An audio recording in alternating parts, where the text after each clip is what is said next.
Assalamualaikum warahmatullahi wabarakatuh. Izin kepada Bapak Dr. Teddy Supriyadi SIMAG sebagai dosen pengampu, izin memperkenalkan diri. Perkenalkan, nama saya Gilang Permana, saya dari kelas 2B dengan NIM 2402671. Jadi di sini saya akan menjelaskan tentang demokrasi Indonesia.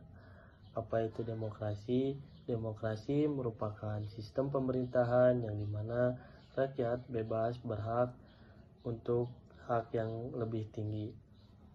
Dan Indonesia sendiri menerapkan sistem demokrasi tersebut.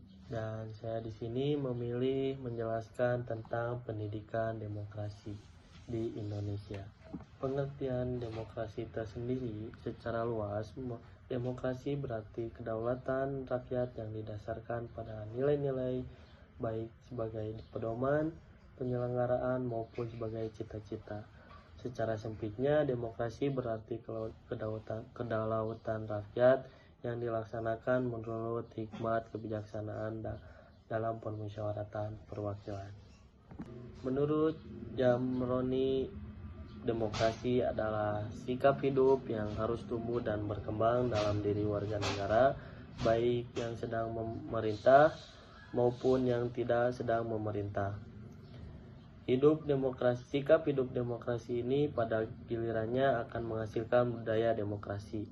Negara demokrasi tanpa adanya sikap hidup dan budaya demokrasi hanya akan menghasilkan kekacauan dan anarki. Demokrasi paling tidak mencangkup dua hal, yaitu struktur dan kultur, atau bisa disebut sebagai rumah demokrasi. Menumbuhkan budaya demokrasi dapat dilakukan melalui pendidikan demokrasi. Pendidikan demokrasi pada hakikatnya adalah sosialisasi nilai-nilai demokrasi supaya bisa diterima dan dijalankan oleh warga negara.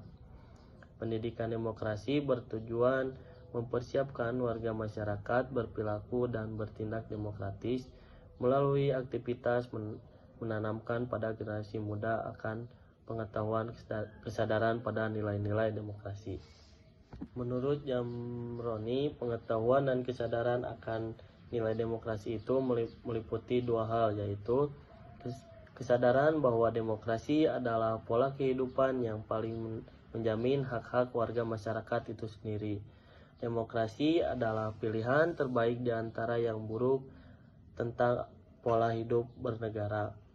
Yang kedua, demokrasi adalah sebuah learning proses yang lama dan tidak sekedar meniru dari masyarakat lain. Pendidikan demokrasi dalam arti luas dapat dilakukan baik secara informal, formal, dan non-formal. Secara informal, pendidikan demokrasi bisa dilakukan di lingkungan keluarga yang kembangkan nilai-nilai demokrasi. Secara formal, pendidikan demokrasi dilakukan di sekolah baik dalam bentuk intra dan ekstrakurikuler.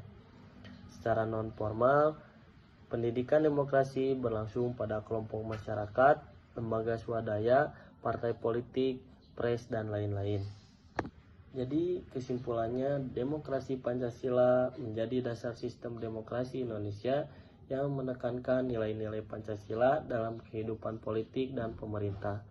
Prinsip-prinsipnya mencakup kedaulatan rakyat, keadilan sosial, pengorbanan terhadap hak asasi manusia, serta supremasi hukum.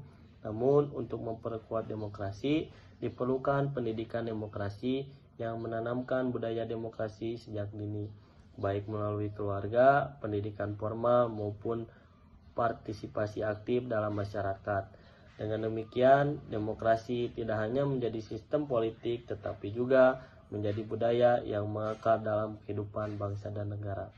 Sekian dari saya, mohon maaf bila ada salah kata.